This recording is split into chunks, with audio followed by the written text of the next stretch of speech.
FSD version 13. Let's go.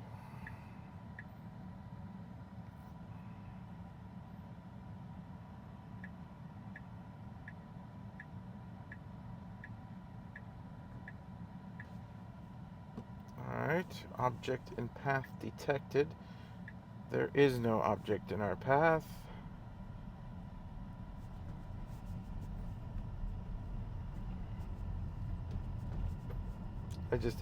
You just tap the gas when this happens. I'm still not using the other roundabout. And the other version, it would sometimes take that little loop or make a U-turn there. This time it is not.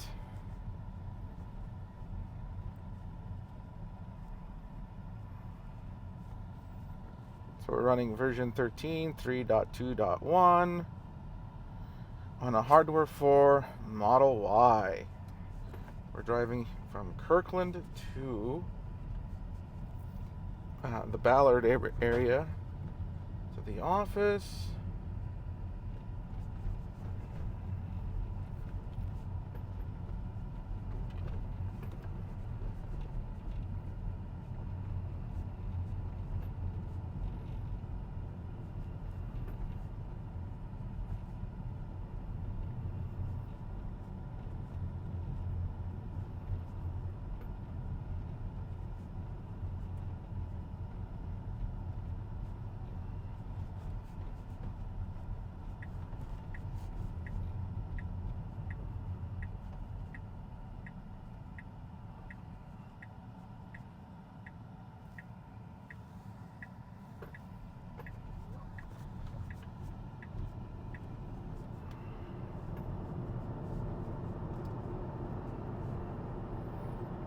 Tesla looks like it's stabilized on its downward, so it's just kind of flat, $3 down today. We'll see what happens tomorrow. A lot of options come due on the 20th, so Friday. And we'll see what happens. Either we're going to have maybe go up, maybe go down. But I think we're kind of done for the day. Market closes at 12. And oh shoot. Yet another wire fell.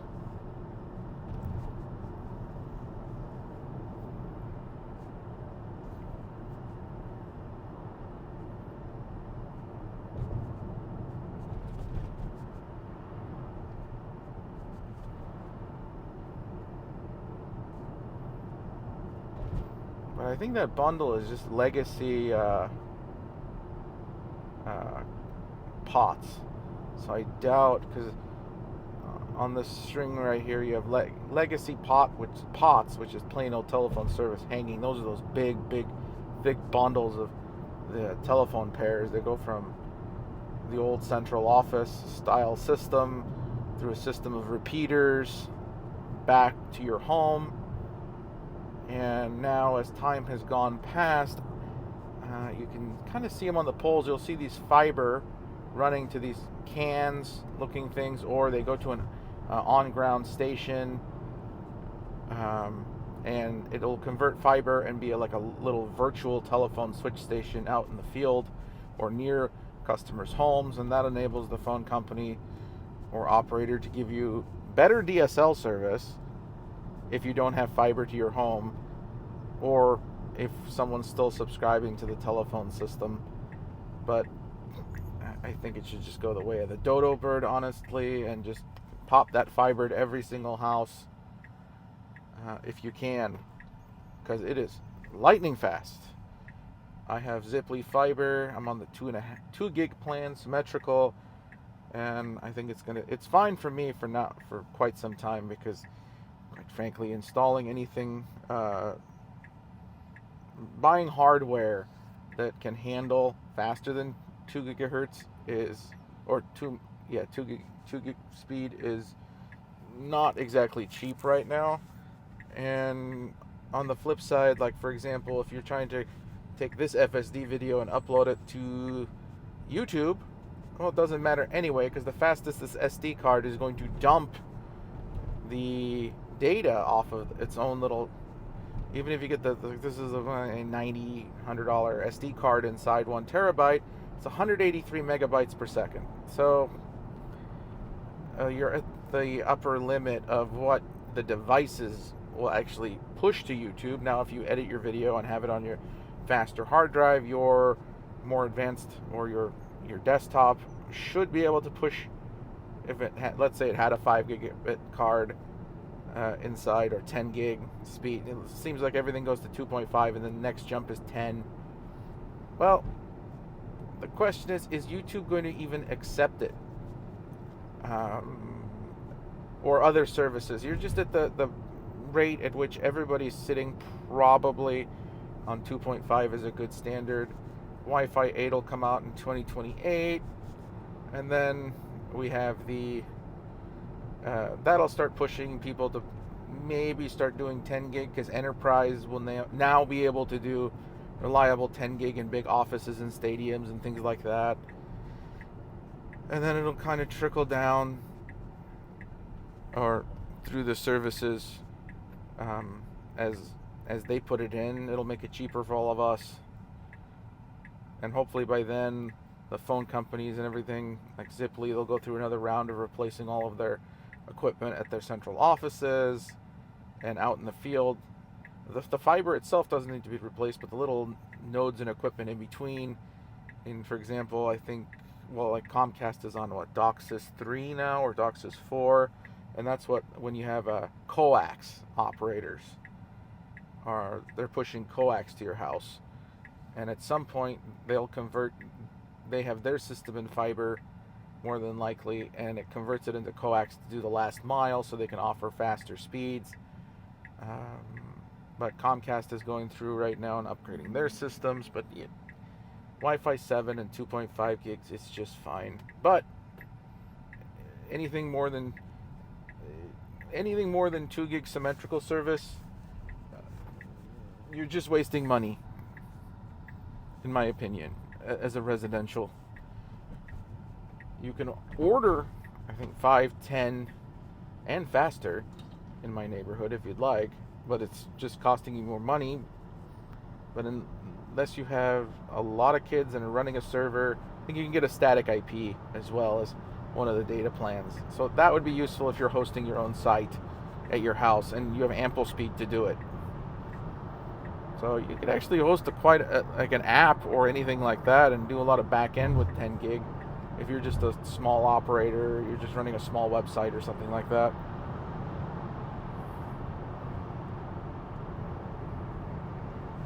But yeah, so I think I'm gonna look at another mesh system now. I might go with the Amazon Eero, or Unify has one, or Ubiquiti. That's what my neighbor has. He has the older version, and I don't know. I'm thinking just go the easy route and just get the Eero. I had an Eero mesh at the office in the past. I was pretty happy with it, actually. So I might just give them a shot this time again.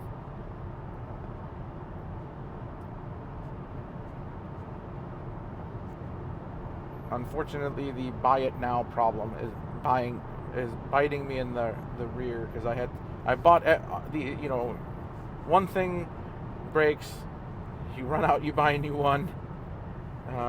That was at my parents' house. Bought that mesh system, didn't work, returned it, and then we changed over from Comcast, and I'm okay. I'll just get it anyway. I'm rambling on now, but yes, now that you have time to think about it, okay, I'm just gonna bite the bullet and spend. I'm not gonna wait for a Gen 2 Wi-Fi 7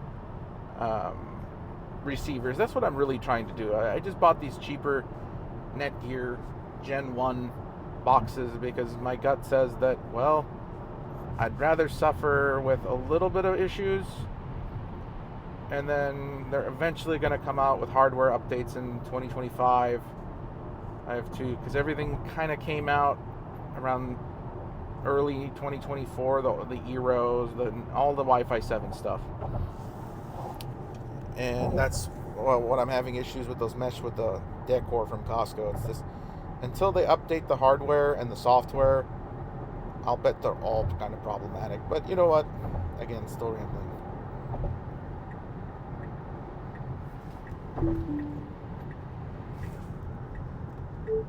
All right, FSD is trying to get into the carpool lane, and we don't have the necessary occupants in the car, and it is not selected in the settings as use HOV lanes. All right, there's our first intervention for today.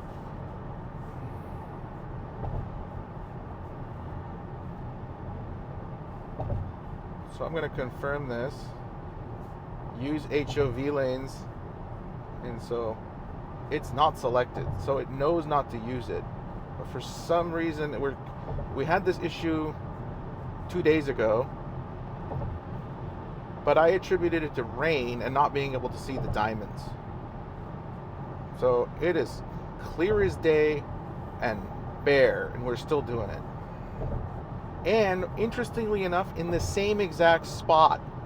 So this is likely a mapping error.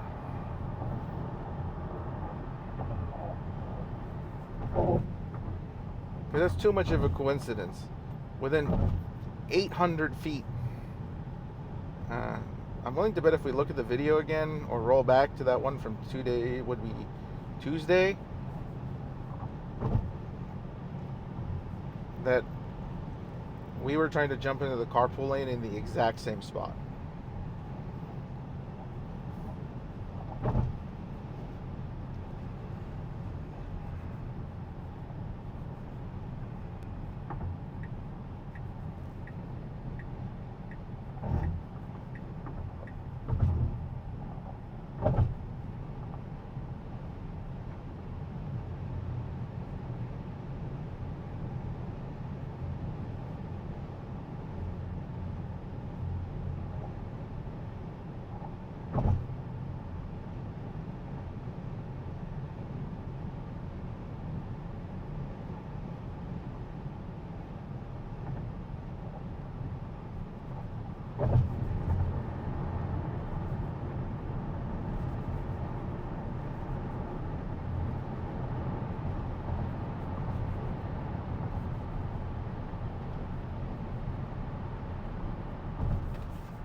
Hey, look, it's a Chevy Bolt.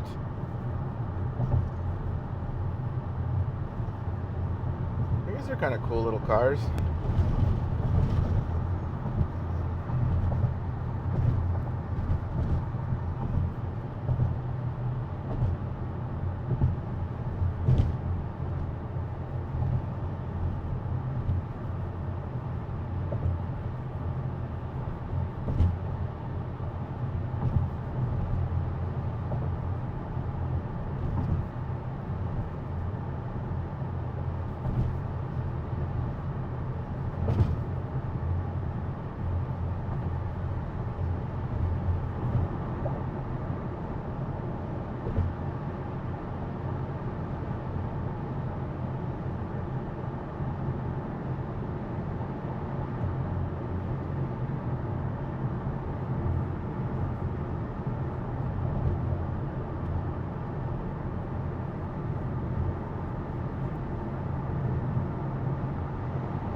Well, at least they're going 55 in the right lane.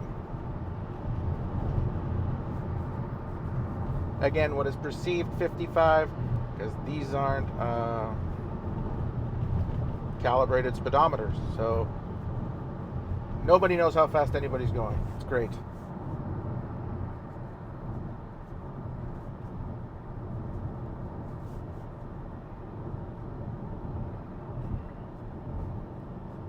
And I believe it's also the reason nobody can get a speeding ticket from a YouTube video.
Alright, so I did apply the gas there because it did decide to make the left turn, which it would have been okay to do so, but you needed to put some...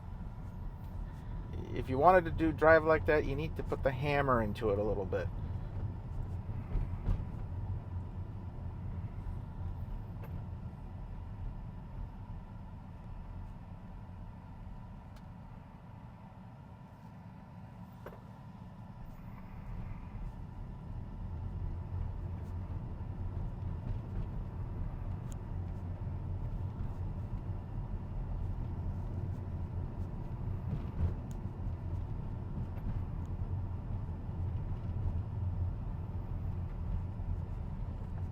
but we're getting there.